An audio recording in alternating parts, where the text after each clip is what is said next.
So starting the video by talking about Humble Bundle may seem weird, but it is a fantastic service that has constantly introduced me to many great games. For those who may be unfamiliar, Humble Bundle is a digital storefront that offers, well, humble bundles. These are a collection of games where the consumer can determine how much money they'd like to spend on them, with some of the proceeds actually going to charity. The more you decide to spend on a bundle, the more games you'll get out of it. These games can range from okay indie titles that you can kill a few hours with, wonderful hidden gems, or even AAA developers now getting in on the action. It really is a great way for PC gamers to grab a collection of games for a solid price. Now, these bundles are timed, so you do have to check the website every now and then if you want to keep up with the deals. The footage you can see here was recorded before releasing this video, so this bundle being shown may or may not still be here.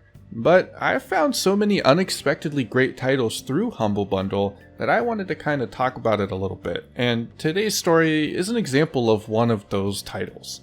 That title being Wargroove, a wonderful hidden gem that I discovered through Humble Bundle.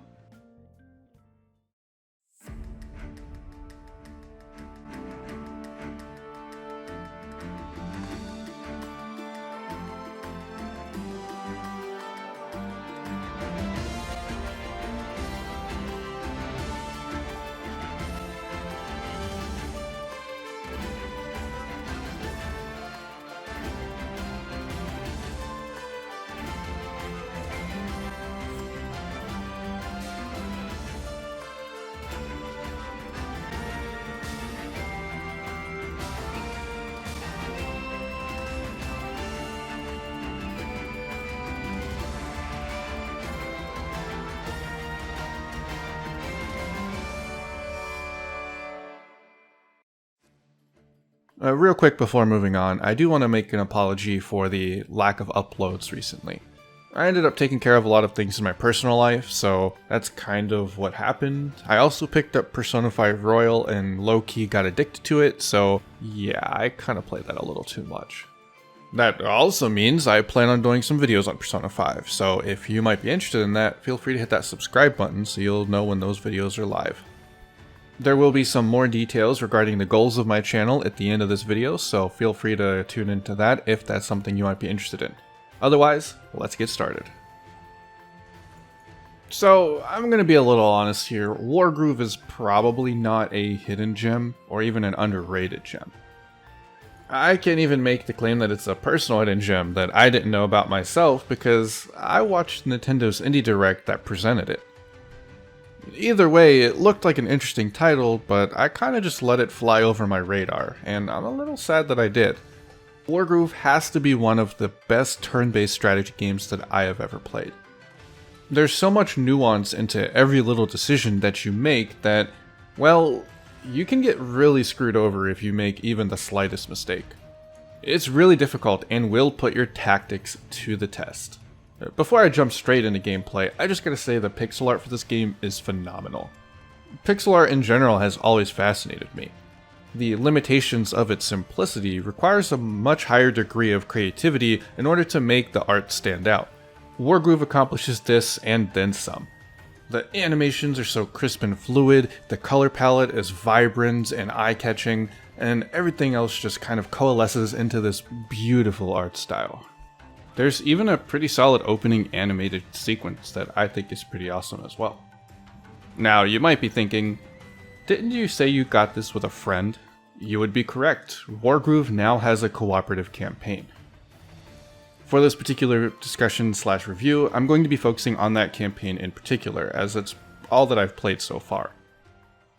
And honestly, I'm really excited to talk about it, because I haven't really experienced a cooperative strategy game quite like this one. I'm going to talk about a couple of the maps in particular, and just kind of give some of my overall thoughts of what I experienced. Overall, it was really fun that placed importance and impact on both players. In all of the maps that we played, both players had a significant role to play in how you would overcome and defeat the enemy. This required strong tactics and strong communication from both players, as not only do you have to overcome your own obstacles, there's times where you'll be interacting with your cooperative partners' units as well, and must be able to work together with them. The story for the co-op campaign is as simple as you would probably expect it to be. The main characters are Wolfar and his 2 children. One player gets to play as Wolfar, while the others play as the twins. After your home gets invaded by Skelly Boys, who you quickly deal with, it turns out there's another threat at large. Once you return home, it turns out that Enid is missing, who I assume is the mother character, but I'm not quite sure. They don't really explain what the relationship is, at least at the very start, maybe later in the game they do.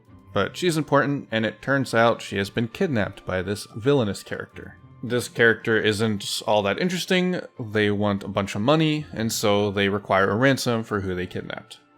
Wolfar and crew must now go on an adventure to steal a bunch of money from the strongholds of the 4 major regions that are located on the map. The dialogue presents this as though we're going to go do a heist, where we're just invading and sneaking our way through your territory in order to steal all the money, but we actually just end up invading and killing everyone instead. Almost everyone, we just have to kill the leaders, but we do a lot of killing along the way. Don't worry, we're the good guys though. I mean, just listen to how excited the pikemen are to go do murder.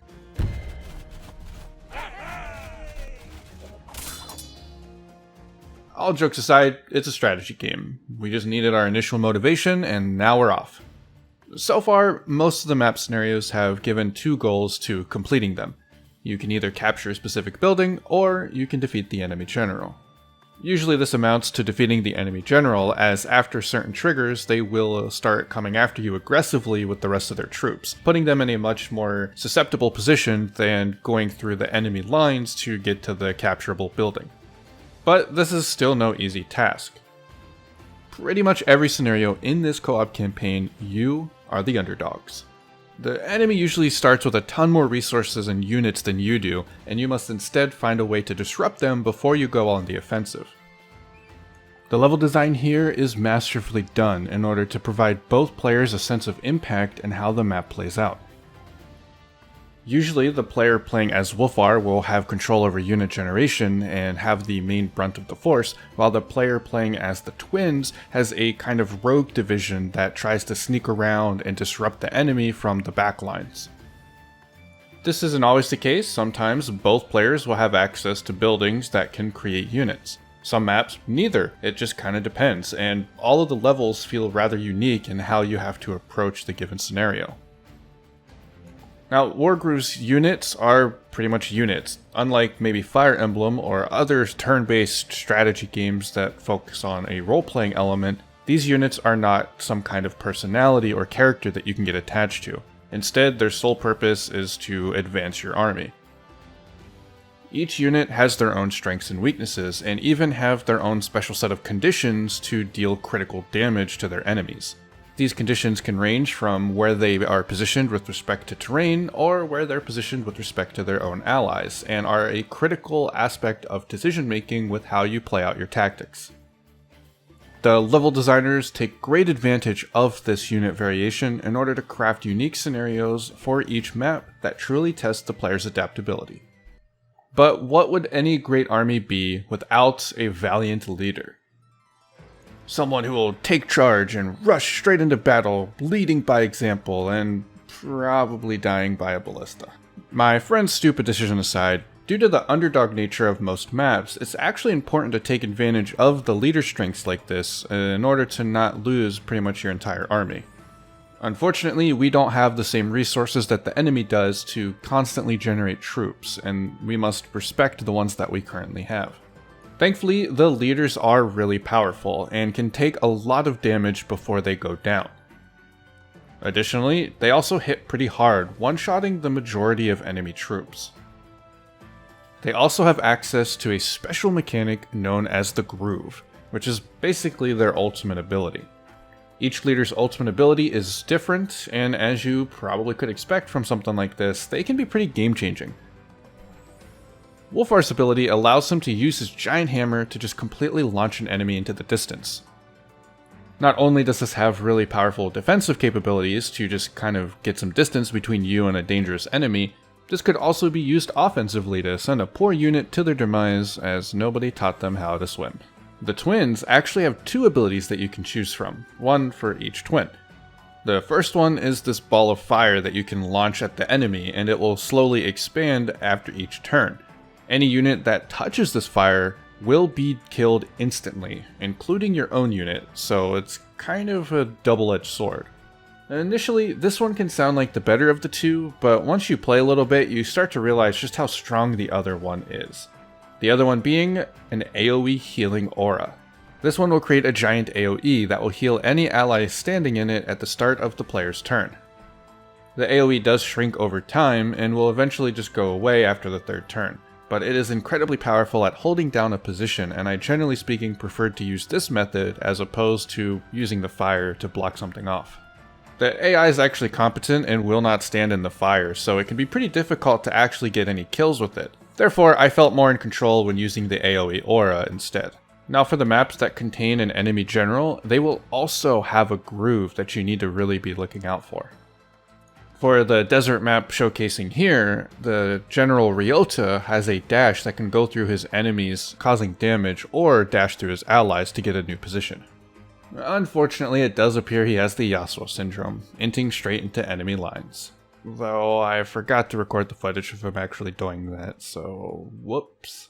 These grooves add an extra layer of strategy to the game and made figuring out each scenario incredibly fun. Honestly, I don't really think there's that much cooperative strategy games out there. I would love to see more games like this in the future. Working together with my friend to figure out how to overcome the obstacles in front of us was incredibly enjoyable, and I greatly recommend it to anybody who might be considering this game. My goal in making this video was to kind of highlight how much fun I had with this cooperative campaign and try to get some more people into potentially checking it out. I think it's an underrated aspect that this game provides, and I'd love to see more. I think there's a lot of potential in this realm of cooperative strategy games. And I hope the developers of Wargroove take another crack at a co-op campaign. They did a really fantastic job with this one so far. I can't wait to see what other maps are in store for me and my friend. Anyway, that's going to go ahead and wrap up the video. I just wanted to present a quick discussion about this game before moving on to some of my other projects. I think it deserved some level of attention. After this experience, I would greatly be interested in a potential Wargroove 2 if they decided to make a sequel. For now though, I have some other projects in mind. Closing out the video today, I'm going to give you guys a brief update on the future endeavors for my channel, so if that's interested in you, please stick around. Otherwise, I greatly appreciate you guys tuning in, and I hope you guys enjoyed this video. Feel free to subscribe to the channel for future content, and hit the like button if you did enjoy the video. It greatly helps out, and I really appreciate it.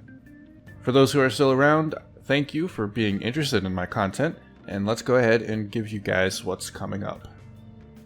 So as I described in the introduction, I got addicted to Persona 5 Royal, and for the next few videos I do want to focus on creating some content around that game. I want to present to you guys some of my thoughts on that particular game. It is one of my favorites of all time, and I also want to come up with a couple of different ideas depending on where things go. Following some of those Royal videos, I plan on playing Persona 5 Strikers and creating some content around that.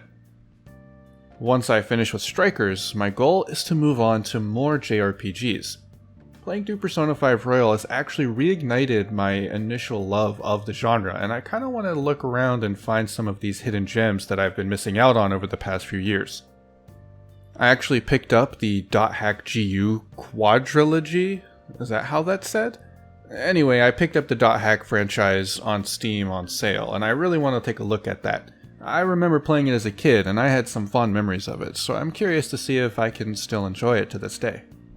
Other than that, I'll be kind of looking around to see if I can find any JRPGs that seem interesting to me. I do have my eyes on an indie title known as Chris Tales that I'm super excited for, so that will definitely be something I cover. But aside from that, I've been outside of this genre for a while, so if you have any recommendations, please leave some in the comments down below. So yeah, I want to explore some of the JRPG world. That's my goals, and that's what I'm going to be doing for the near future. If that's something that sounds interesting to you, feel free to go ahead and subscribe. It's free, and it'll let you know when my next videos are live. Beyond that, I'm pretty much done here, so I'm going to stop rambling on.